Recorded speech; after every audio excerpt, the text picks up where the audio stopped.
ব্ৰহ্মপুত্ৰৰ কেকাৰেন পলিমাৰ লিমিটেডৰ তৰফৰ পৰা বানাক্ৰান্ত অঞ্চলত বান সাহায্য বিতৰণ। ডিব্ৰুগড় জিলাৰ বানপীড়িত খোৱাং বিধানসভা সমষ্টিৰ অন্তৰ্গত বানপীড়িত শিবিৰত ব্ৰহ্মপুত্ৰ কেকাৰেন পলিমাৰ লিমিটেডৰ তৰফৰ পৰা আজি ডিব্ৰুগড় পশ্চিম ৰাজহচক্ৰৰ লৌৰা মৌজা অন্তৰ্গত বৰবৰুৱা আৰু খোৱাং উন্নয়ন খণ্ডৰ বিভিন্ন অঞ্চলত বুঢ়ীদিহিং নদীৰ বাঢ়নী পানীয়ে জলমগ্ন কৰা ভগামোৰ অঞ্চলৰ লগতে খোৱাঙৰ বহুকেইটা শিবিৰত খাদ্য সামগ্ৰী বিতৰণ কৰে। এই আমাৰ ডিব্ৰুগড় জিলাত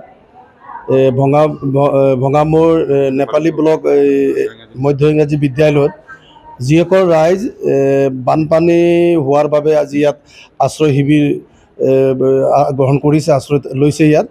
আৰু আমাৰ লেপেটকটাত অৱস্থিত ব্ৰহ্মপুত্ৰ কেকাৰেন পলিমাৰ লিমিটেডৰ পৰিয়াল তৰফৰ পৰা যিসকল ভুক্তভোগী পৰিয়ালসকল ইয়াত বানপানীত শিবিৰত আছে তেখেতলোকৰ বাবে খোৱা সামগ্ৰী অকণমান যোগাৰ ধৰিছে। আৰু মই BCPL কৰ্তৃপক্ষক আপোনালোকৰ মাধ্যমৰ যোগেদি ধন্যবাদ জ্ঞাপন কৰিছোঁ। আজিৰ দিনটোতে ধৰক ভঙামোৰ নেপালী ব্লকৰ মধ্য ইংৰাজী বিদ্যালয়, খোৱাং হাই ছেকেণ্ডেৰী, পিঠুবৰ হাই ছেকেণ্ডেৰী, বিভিন্ন শিবিৰ কেম্পত গৈ BCPLৰ তৰফৰ পৰা খাদ্য সামগ্ৰীসমূহ প্ৰদান কৰিছে।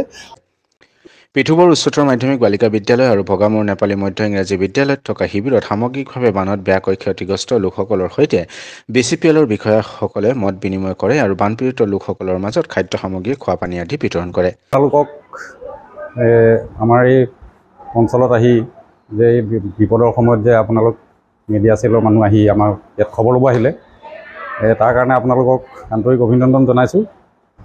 বিশেষকৈ আপোনালোকৰ দ্বাৰাই মানে চৰকাৰে আজি এই বান বিধ্বস্ত মানুহবিলাকৰ অৱস্থা কেনেকুৱা কি আপোনালোকে দ্বাৰাই তেখেতসকলে গম পাব। কিন্তু মই আজি প্ৰায় সপ্তাহ দিনেই হ'ল এই বানপানীৰ পৰিস্থিতি। বিশেষকৈ মই মোৰ স্কুলত শিবিৰ পতাৰ কাৰণে আমি যদিও গৰম বন্ধ যদিও আমি বিদ্যালয়ত ৰেগুলাৰ আহি আছোঁ আৰু শিবিৰত তেখেতসকলক মানে অভাৱ অভিযোগবিলাক আমি বুজ লৈ পেলাই চৰকাৰ বা বিভাগীয় ব্যক্তিসকলৰ লগত যোগাযোগ কৰিছোঁ। কৰি মানে এতিয়ালৈকে ইয়াত প্ৰায় 300 ঘৰমান মানুহৰ মানে এৰিয়া ক্ষতিগ্ৰস্ত হৈ আছে। কিন্তু শৈক্ষিক দিশত এইটো কাৰণে ক্ষতি হোৱা নাই বুলি কৈছোঁ, মানে আমাৰ পাঠদানটো যিহেতু গৰম বন্ধ নাথাকে, মানে বন্ধ থাকে, গতিকে সেইটো কাৰণে আমাৰ শৈক্ষিক দিশত বিশেষ ক্ষতি হোৱা নাই বৰ্তমানৰ।